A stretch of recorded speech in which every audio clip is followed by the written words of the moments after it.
سوال یہ ہے کہ ڈاکٹر ذاکر نائک اپنے ایک بیان میں خواتین کے حقوق ان اسلام میں جو بیان بتائے وہ بیان کے اندر اپنے ہاتھ اور فیس کھلا رکھ سکتے انہوں نے کہا تھا، تو یہ کہاں تک درست ہے؟ جی بھائی نے ایک سوال کیا ہے، کیا بہنیں حجاب پہنتے وقت اپنے چہرے اور ہاتھوں کو کھلا رکھ سکتے ہیں؟ اور انہوں نے میری بیوی امت المتین کا بھی جو ہے نام کوٹ کیا کہ وہ تقریر کرتی ہے تو وہ چہرہ ڈھانپ کے کرتی ہے، ہاتھ اور پاؤں اس کے جو ہے گلوز کے ساتھ ڈھکے ہوئے ہوتے ہیں. لیکن ڈاکٹر ذاکر نائک نے ایسا کہا. بھائی اس میں آپ کو ایک اچھی اسلامی نصیحت کرتا ہوں. اسلام اس بات کی اجازت نہیں دیتا کہ کسی شخصیت کا غیبانے میں نام لے کر کوئی ذکر کیا جائے، سوائے اس کے کہ وہ مسلمان بھائی کی آپ تعریف کر رہے ہیں. اس کے علاوہ عام سوال، ہم کو ذاکر نائک کے نام کا ہم نے کلمہ نہیں پڑھا، ہم نے کسی کے نام کا کلمہ نہیں پڑھا، صرف محمد صلی اللہ علیہ وسلم کے نام کا کلمہ پڑھا ہے اللہ کے ساتھ. ہم اللہ اور اس کے رسول صلی اللہ علیہ وسلم کی اطاعت کرنے والے ہیں. جو کوئی بھی بات بتائیں گے اگر اللہ اور نبی کی بات سے میل کھائے گی ہم قبول کریں گے، نہیں کھائے گی ہم اس کو برا بھلا نہیں کہیں گے، انشاءاللہ وہ بات پر ہم عمل نہیں کریں گے، اتنا ہی کریں گے ہم انشاءاللہ. ورنہ فتنہ ہوتا، میں جیسے بتایا ہم آلریڈی بکھرے ہوئے ہیں. نام لے کر سوال کرنا ناجائز ہے، غیر شرعی ہے، اسلام اس کی اجازت نہیں دیتا، یہ گناہ ہے، گناہ کبیرہ ہے بہت بڑا. ذاکر نائک ایک انسان ہے، ہو سکتا ہے ان سے کوئی غلطی ہو جائے کبھی، یہ بھی ممکنات میں سے، ہم سب سے انسانوں سے گناہ اور غلطی ہو سکتی ہے. لیکن جہاں تک آپ کا سوال ہے، میں نے وہ پروگرام نہیں دیکھا تو میں ایگزیکٹلی نہیں جانتا کہ ذاکر بھائی نے کیا بتایا، واللہ عالم.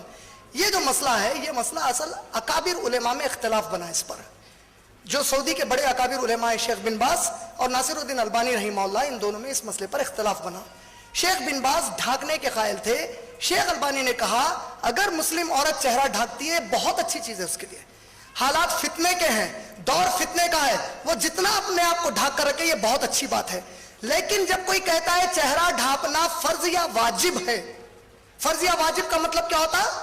قرآن اور حدیث کے دائرے میں کسی بھی چیز کو فرض یا واجب اسی وقت کہا جا سکتا ہے جب اس کا حکم اللہ ڈائریکٹلی دے یا احادیث میں ڈائریکٹلی آئے اور وہ نہ کرنے پر اس کا گناہ بتایا جائے. مثال کے طور پر اللہ کے نبی نے کہا ٹخنے کے اوپر کپڑا پہنو، اگر تم نہیں پہنو گے تو اللہ تم کو یہ عذاب دے گا.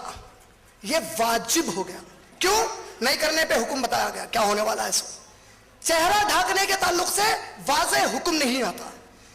البانی رحمت اللہ علیہ نے کچھ صحابیات کے دلائل پیش کیے ان کی کتاب الحجاب میں جو 3 جلدوں میں ہے.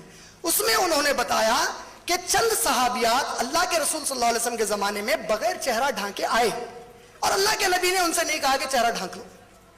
اور ابن عباس، شیخ بن باز رضی اللہ رحمت اللہ علیہ نے انہوں نے بتایا کہ کئی صحابیات چہرہ ڈھانکے اور اللہ کے نبی نے ان کو منع نہیں کیا. اس پر شیخ البانی نے کہا کہ اس کا مطلب یہ ہے کہ وقت کے رسول اللہ کی طرف سے ہے، وہ اللہ کے رسول ہیں، وہ میری بہن، میری بیٹی، میری بیوی، اس امت کی ہر مسلمان بہن کے بارے میں اللہ کے نبی سے بہتر اور اللہ سے بہتر کوئی نہیں سوچ سکتا. اللہ کے نبی کے سامنے جب چہرہ کھلا رکھ کر بھی آئے تو نبی نے نصیحت نہیں کی کہ ڈھانکو، اور ڈھانک کر آئے تو نہیں کہا کہ نکالو.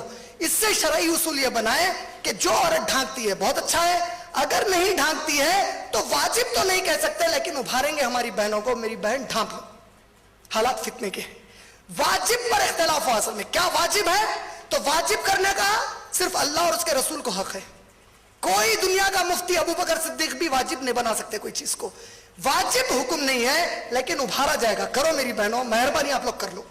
جہاں تک میری بیوی، میری پہلی بیوی، وہ بھی ماشاءاللہ چہرہ ڈھانکتی ہے. میں نے دونوں بھی بیویوں کو کبھی بھی جبر نہیں کیا، وہ لوگ اپنے سے ہی کرتی ہیں اللہ کے کرم سے ماشاءاللہ الحمدللہ وہ کرتی ہیں، بہت اچھی چیز ہے. اگر کوئی عورت جو چہرہ نکالتی ہے، شیخ البانی کی یہ دلیل دے کے کوئی بہن، اس کو ایک مسئلہ جاننا بہت ضروری ہے. کیا مسئلہ ہے وہ؟ اگر چہرہ کھلا رکھا ہوا ہے، ہاتھ کھلے ہیں اور پاؤں کھلے ہیں اور ان ہاتھ پاؤں پر مہندی یا پینٹ لگا ہوا ہے، چہرے پر پاؤڈر ہے، ناک کی بالی لگی ہوئی ہے، تو قرآن کہتا ہے اب ڈھانکو اسے. اب فرض ہو گیا، واجب بھی نہ رہا. چہرے پہ پاؤڈر لگا ہے، سورہ نور سورہ نمبر 24 آیت نمبر 31 اللہ نے کہا زینت ڈھانکو. زینت کا معنی عربی میں کیا ہے؟ تم قدرتی چہرے پر، قدرتی چیز پر جو کچھ اپنے آپ کو خوبصورت بنانے لگاتے ہو وہ زینت ہے. اگر تم نے کوئی زینت لگائی چاہے چہرے پر، ہاتھ پر یا پاؤں پر، اب ڈھانکنا سنت یا واجب نہیں، فرض ہو گیا. تو جو بہنیں پاؤڈر لگاتی ہیں، پینٹ لگاتی ہیں، مہندی لگاتی ہیں، اب تو ڈھانکنا فرض ہے ان کے اوپر، واجب بھی نہیں. ایک مسئلہ.